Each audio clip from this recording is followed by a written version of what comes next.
Boas tardes, meus irmãos. Feliz ano novo.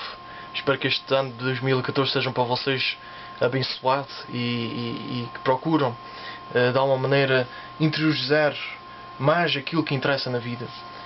E espero que a maior parte dos vossos objetivos sejam agradáveis a Deus, sejam para entrar mais em comunhão com Ele. De qualquer maneira, eu quero falar dos acontecimentos que mais me marcaram. Houve altos e baixos, mas eu gosto mais de falar dos altos, não é? Aqueles que dão uma maneira certa de inspiração, talvez para algum de vocês por aí. Já agora também quero agradecer a todos aqueles que me seguiram durante todo o ano passado e espero que estejam a gostar. Não sei se faço um bom trabalho, mas é aquilo que o Senhor me inspira. Acontecimentos que mais me marcaram foi em fevereiro. Tive a graça de ser pela primeira vez padrinho de batismo e ao mesmo tempo nesse dia fui com o meu filho, o Nicholas, também batizá-lo, e tive o prazer de ter a minha família da terceira por 2 semanas aqui no Canadá. Foi um momento inesquecível e é uma data que realmente é importantíssima, porque é a primeira porta para a salvação, é o batismo, e portanto essa data que foi em dia 17 de fevereiro foi essa data que escolhemos, e foi essa data que o Senhor nos deu este grande dom a nós. A outra data que também me surpreendeu foi a resignação do Papa Bento XVI. Estava totalmente surpreso com esta decisão, e vejo que agora com o pontificado de Francisco vejo que o Senhor está mesmo a trabalhar dentro através da sua igreja, como tem trabalhado, não é? Como tem feito as coisas. Tanto é que o Papa Francisco, como vocês acho que talvez viram no meu blog, foi a pessoa do ano, foi nomeada pela revista Time, uma revista importantíssima dos Estados Unidos, como a pessoa do ano. Portanto, eu sei que ele tem marcado muita gente pela sua forma de ser e sua forma de falar. No entanto, é tal coisa, as pessoas acho que veem só o superficial do Papa Francisco, porque há outras coisas que se aprofundassem se calhar já não gostavam tanto, mas isto é assunto para outra coisa. Quando diz, não estou a dizer que ele tenha alguma coisa de mal, mas as doutrinas que ele ensina, e vem tudo conforme a igreja, não é? As pessoas dizem que ele mudou muito e está para mudar. Epá, não é bem assim, meus irmãos. Isto é notícias sensacionalistas, mas isto é outra coisa. E portanto marcou-me também, claro, aquela ansiedade de ver o conclave, ver quem é que ia ser nomeado, e seguia sempre as imagens da chaminé, ver se tinha fumo branco, e quando houve realmente o fumo branco, fiquei logo entusiasmado, queria telefonar logo para os meus pais e dizerem para eles ligarem a televisão para ver, e foi um momento inesquecível. A posição e o vestuário que o Papa escolheu, vê-se mesmo o tipo de pessoa que é, o tipo de homem santo que está ali. Também outros acontecimentos que me marcaram foi realmente a Jornada Mundial da Juventude. Sem essa jornada, e também sem eu pertencer ao caminho neocatecumenal, eu acho que não estaria aqui a falar para vocês, a fazer estes vídeos, a fazer neste momento aquilo que o Senhor me inspira a fazer, e que sem estes acontecimentos não estaria aqui, realmente não estaria aqui.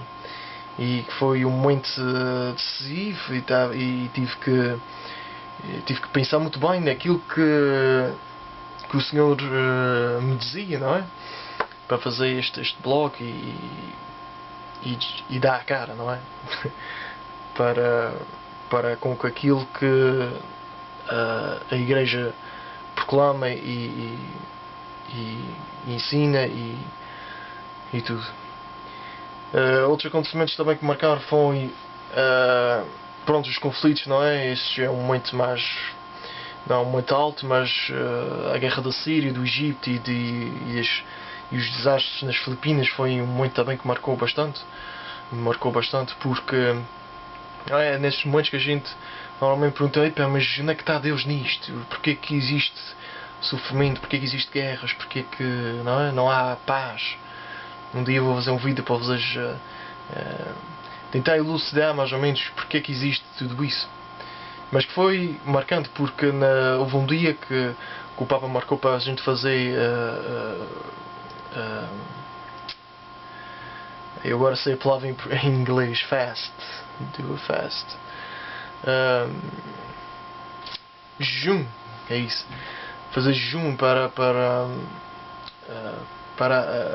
a resolução da Síria, porque já estava muitos países, principalmente os Estados Unidos, a quererem já fazer guerra e querem entrar com armamentos e com tropas e tudo. E foi muito crítico, e parece que nesse dia, parece que depois desse dia, parece que as coisas mudaram um bocadinho, parece que foi um milagre mesmo, parece que foi Deus sei lá, parece que Deus se emocionou-se, ou não é? São coisas que é mais uma prova daquilo que eu sempre acreditei, que a oração tem um poder imenso. A gente pensa que a oração isto é só uma coisa como as rezas, umas coisas, estamos feitos 5 minutos com Deus e está feito, mas isto tem uma profundidade enorme. Tanto é que Nosso Senhor rezou sempre, não é? Jesus rezou sempre, todos os dias.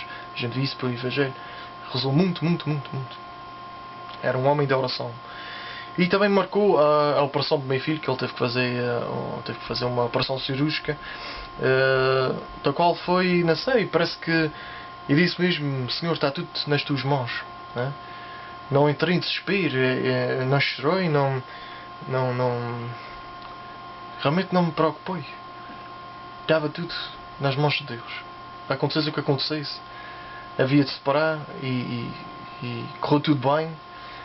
Correu tudo por melhor, e não há mais que mais é que tem, senão agradecer a Deus e pedir mais forças para futuras operações ou futuras como é que se diz, obstáculos, de alguma maneira, não é? São sempre aqueles pedregulhozinhos que existem na caminhada, mas isto somente com confiança em Deus, e pode-se caminhar para a frente. Isto tudo não é para dizer que eu sou santo, já disse muitas vezes, tanto é que o blog chama-se Pecador, não é? Evangelizador. Não sou nada sem Deus. Reconheço que não sou nada sem Deus. E aquilo que estou aqui a fazer é por graça de Deus, por graça dele. Não é nada de mim, e só Ele é que me inspira. Ele é que me inspira a fazer estas coisas, e sempre gosto de fazer as minhas consultas online, preparar estes vídeos, há sempre muitas consultas, muitas coisas, que dão uma maneira de elucidar vocês, para fazer isto também, através de mim, que o Senhor vos desperte para aquilo que é importante, aquilo que é interessante, aquilo que é o chamamento dele, para seja lá o que for. A gente nunca sabe o que é que ele reserva para vocês. Portanto, quero também, só agora a última coisa é: não percam o meu próximo vídeo. O próximo vídeo da próxima semana é muito importante, principalmente ao pessoal da terceira. Pessoal da terceira, gente da minha terra, não percam para a semana o próximo vídeo, que é muito importante. Vocês vão ficar surpreendidos daquilo que vou dizer. Uma coisa que vai acontecer aí na ilha. Vocês não percam, ok? Obrigado por seguirem e por partilharem as minhas mensagens e os meus vídeos. O Senhor vos abençoe. Até a semana, se Deus quiser.